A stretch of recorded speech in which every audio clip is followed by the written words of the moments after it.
What is up, everybody? Welcome back to Eclectic Beard Reactions. This go round, we'll be looking at the Cecil Hotel, a real American horror story.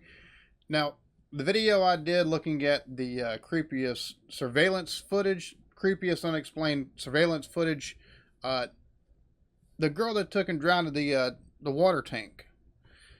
This is where that happened, and it's got an interesting history as far as I can tell, because I typed it in, and yeah, holy crap. So we're going to take a further look at this. Before we go any further, like, subscribe, notification bell. Let's go ahead and get into it. The Cecil Hotel was constructed in 1924. It was intended to be a rest spot for business travelers.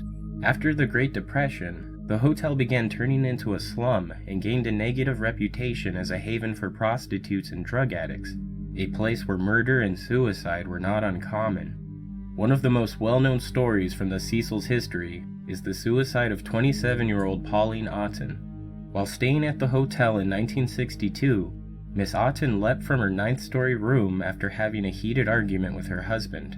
At the same moment, a 65-year-old man by the name of George Giannini was walking on the street below when he was struck by Pauline Otten's body as it smashed into the pavement.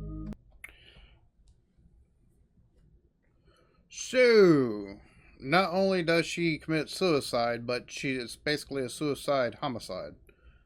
That's not a good history. Normally, stuff like that, yeah, it's not good. It's not good at all. That's when you start seeing the spooky stuff start happening. Ghost and poltergeist and crap like that. Both of them were killed instantly.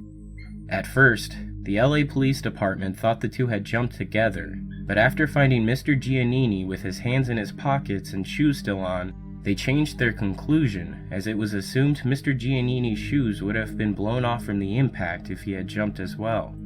2 years later, in 1964, the body of Goldie Osgood, a retired telephone operator, was found in her room. Ms. Osgood had been stabbed, strangled, and raped. It was also discovered that she had been robbed.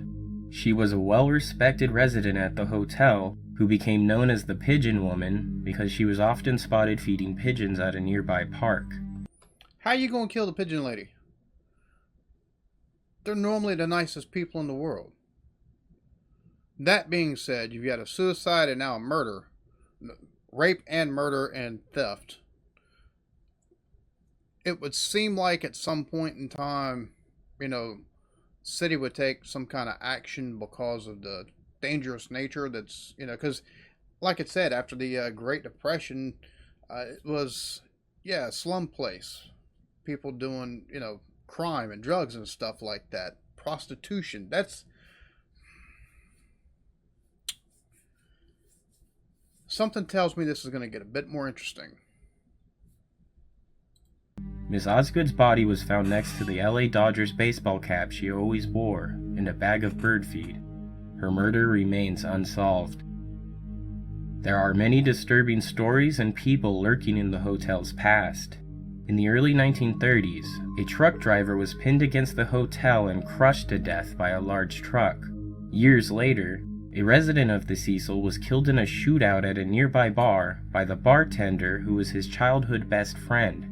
It's also rumored that Elizabeth Short, aka the Black Dahlia, was last seen enjoying a drink at the hotel's bar shortly before she was found mutilated and murdered. Black Dahlia had movies and documentaries and all that kind of stuff. So this is still early on in its history, pretty much, and already pretty grim and dark. It's just amazing that it's gone this long, and it went as long as it did operating. It's got a history like that. A lot of folks are going to take and stay away, but then again, you do have those who thrill seekers and paranormal, and because at this point in time there's got to be rumors of like haunting or something. Somebody's got to take and said they've seen ghosts or felt something. Of course, and again, with it being druggies and stuff like that, or criminal, not a lot of people want to pay attention to stuff like that. So I'm just working through this in my head. Just my apologies, but still, it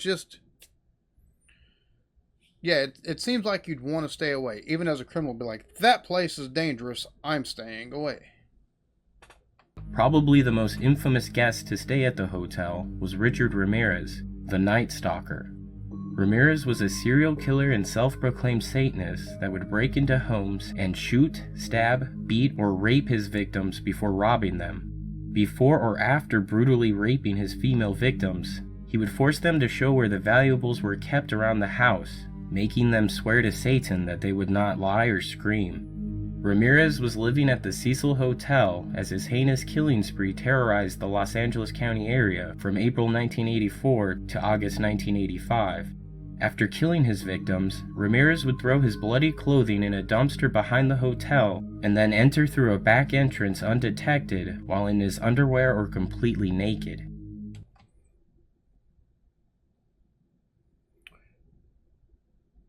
Makes you wonder would it have gone on for that long if him taking those measures.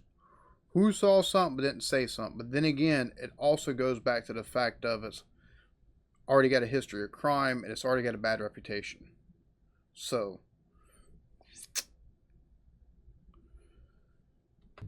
another serial killer by the name of Jack Unterweger stayed at the Cecil Hotel in 1991. In his youth, Unterweger was in and out of prison for crimes mostly involving sexual assault.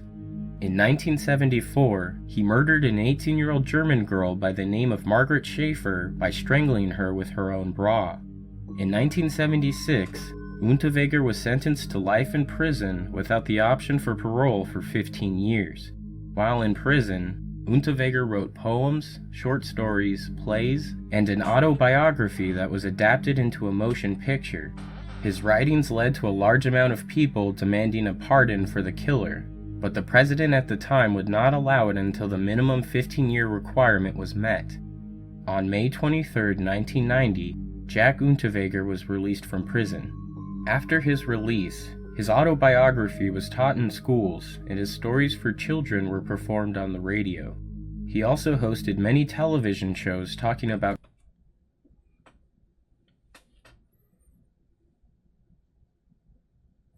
you strangle a woman with her own bra.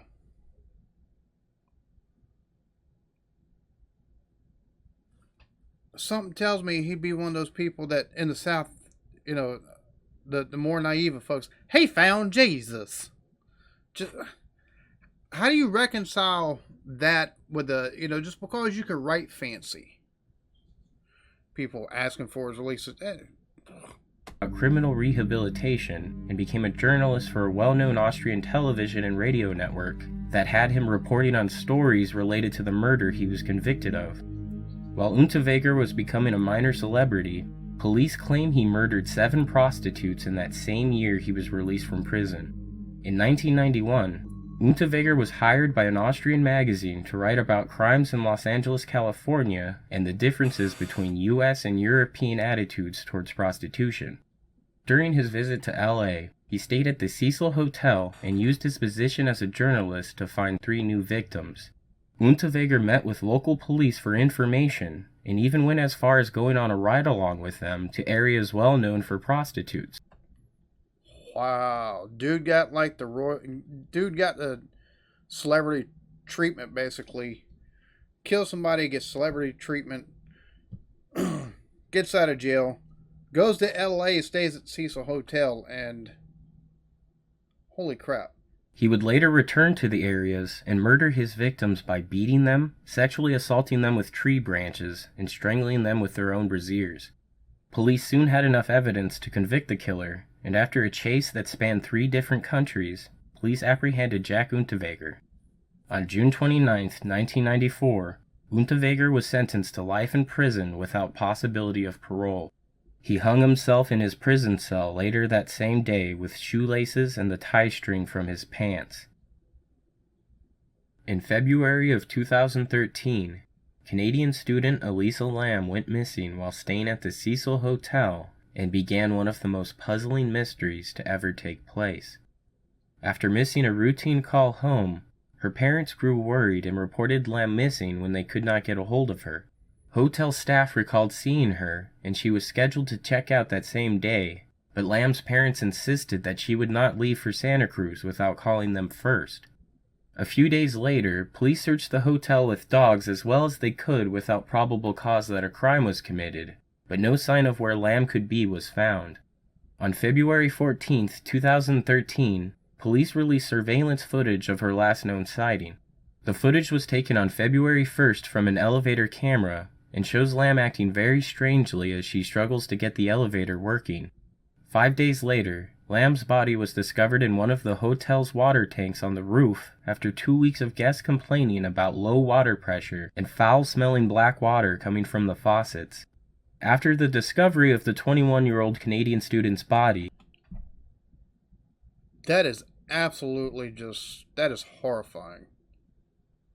Theories began running wild and ranged from her being the victim of a serial killer to being possessed by a ghost or demon. The elevator footage from the hotel shows Lamb entering the elevator and pushing multiple buttons before clutching the wall of the elevator as if she were afraid or hiding from someone or something. Although no other person appears in the 4-minute clip released by the Los Angeles Police Department, Lamb appears to be checking the hallways outside the elevator as if someone had been following her.